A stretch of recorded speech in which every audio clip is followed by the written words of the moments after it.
পুনৰ আৰম্ভ হ'ল ভ্ৰাম্যমাণ থিয়েটাৰ।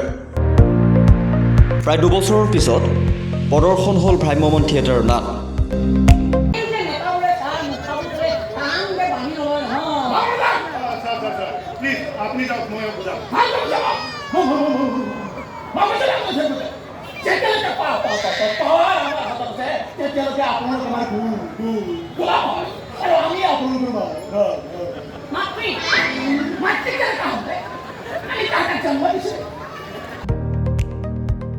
পশ্চিম নলবাৰীত আবাহন থিয়েটাৰে লাভ কৰিলে দৰ্শকৰ বিপুল সঁহাৰি। কৰোণাসৃষ্ট পৰিৱেশৰ বাবে প্ৰায় 2 বছৰে বন্ধ হৈ আছিল ভ্ৰাম্যমাণ থিয়েটাৰ। সম্প্ৰতি পৰিস্থিতি নিয়ন্ত্ৰণ হোৱাত পুনৰ দৰ্শকক আমোদ যোগাবলৈ দৰ্শকৰ মাজলৈ ঘূৰি আহিল ভ্ৰাম্যমাণ থিয়েটাৰসমূহ।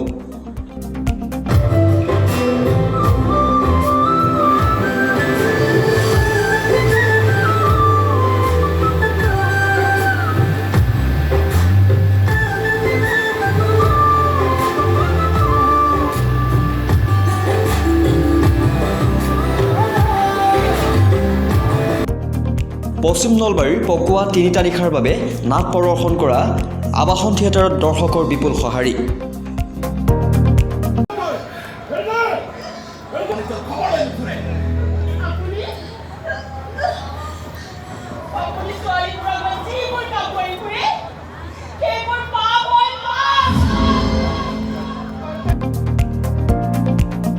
শুকুৰবাৰে তৃতীয়টো নিশাত 2টাকৈ দৰ্শনী যথেষ্ট সংখ্যক দৰ্শক হোৱা পৰিলক্ষিত হ'ল।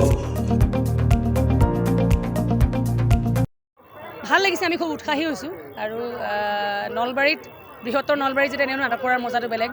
দৰ্শকে সদায় নাটক আদৰি লয়। আৰু এইটো 5 নম্বৰ পেনেল আমাৰ। 5 নম্বৰ পেনেলত সচৰাচৰ দেখা যায় যে ইমান কম সময়ত দৰ্শক ইমান হিলোল ভাঙি নাহে।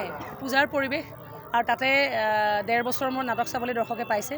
আৰু সেই একেই উল্লাস, সেই একেই আদৰ, একেই আৱেগ দৰ্শকৰ, সেইটো আমাৰ কাৰণে বৰ ডাঙৰ উৎসাহৰ কথা। আৰু আমি আচলতে নাটকসমূহৰ যোগেদি এটা এৱেৰনেছ সৃষ্টি কৰিবলৈও চেষ্টা কৰিছোঁ এইবাৰ।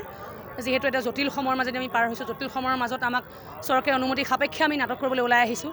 আৰু তাৰ মাজতে আমি এই ক'ভিডৰ ভেকচিনেশ্যনৰ ওপৰত আমি নাটিকা কৰিছোঁ, এখন নাটক কৰিছোঁ। আপোনালোকে দেখিছে আমি গোটেই হলটোত সকলো দিশে আমি প্লে কাৰ্ড তেনেকৈ লগাই থৈছোঁ যে আপোনালোকে ভেকচিন লওক, মাস্ক পৰিধান কৰক। আমি ইয়াক মাস্ক বিতৰণ কৰাৰ পৰা আৰম্ভ কৰি চেনিটাইজাৰ দিয়াৰ পৰা আমি ছিটসমূহ ৰেগুলাৰ চেনিটাইজেশ্যন কৰি আছোঁ। গতিকে দৰ্শকসকল আপোনালোকে চিন্তা কৰিব নালাগে, ছেফ ঠাইত আপোনালোক আহিছে নাটক চাবলৈ। আৰু দৰ্শক আহিছেও, আচলতে দৰ্শকে ভ্ৰাম্যমাণ থিয়েটাৰ হওক, চিনেমা হওক, এটা ভাল মাধ্যম নহয় দৰ্শকৰ ওচৰলৈ কথা ঠেলি নিয়াৰ। আৰু আমি এই পজিটিভ কথাবোৰ ঠেলিব বিচাৰিছোঁ দৰ্শকৰ ওচৰলৈ, তেওঁলোকে শুনিছে। কোনেও বিচৰা নাছিল স্থবিৰ হৈ থকাটো, কোনেও বিচৰা নাছিল, আটাই বিচাৰে। আটাই আঁকোৱালি ধৰিছে। আৰু মাত্ৰ 5 নম্বৰ পেণ্ডেলটোতে চবেই বিচাৰিছিলে যে ভ্ৰাম্যমাণ থিয়েটাৰৰ লগত জড়িত হৈ থকা এই শিল্পী কলা কৌশলীসকল আকৌ জীয়াই উঠক, পৰিৱেশ আহিছে। আৰু সেইখিনি দৰ্শকৰ কাৰণে হৈছে, কিন্তু দৰ্শক নাহিলে আমি কাৰ কাৰণে অভিনয় কৰিলোহেঁতেন। আজি দৰ্শক ওলাই আহিছে, সেইটোৱে আমাৰ কাৰণে বৰ ডাঙৰ আশীৰ্বাদ আচলতে। সেইটো তেওঁলোকৰ ব্যক্তিগত কথা। কোনোবাই আজি কৰিব পাৰিছে এইটো পৰিৱেশত, কোনোবাই কৰিব পৰা নাই।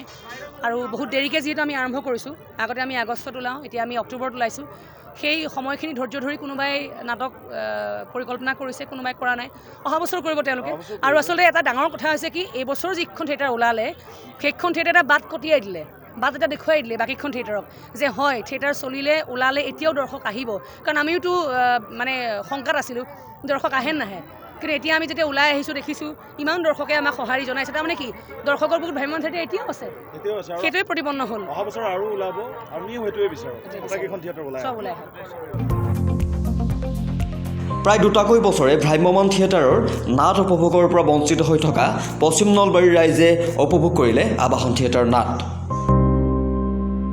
দৰ্শকৰ সঁহাৰি পাই আনন্দিত হ'ল কলা কৌশলীসকল। নলবাৰীৰ পৰা ধীৰাজ তালুকদাৰৰ ৰিপৰ্ট, আমাৰ সময়।